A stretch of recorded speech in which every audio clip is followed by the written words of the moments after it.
নমস্কার, কেমন আছেন? আশা করি সবাই ভালো আছেন। চলুন দেখি, এই পাতা কিন্তু খুব উপকারী।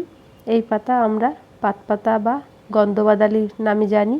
আপনারা কী নামে জানেন কমেন্টে অবশ্যই জানাবেন। প্রথমে পাতাগুলি ভালো করে ধুয়ে ঝুরি করে কেটে নিতে হবে।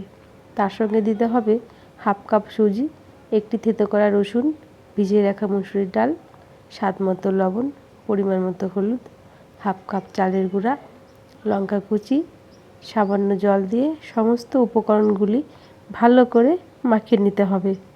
ঠিক এইভাবে মাখানো হয়ে গেলে হাতের সাহায্যে গোল করে নিতে হবে। সাদা তেলে হালকা আঁচে ভালো করে ভেজে নিলেই তৈরি গন্ধবাদালির পকোড়া বা বড়া। ভালো থাকুন, সুস্থ থাকুন।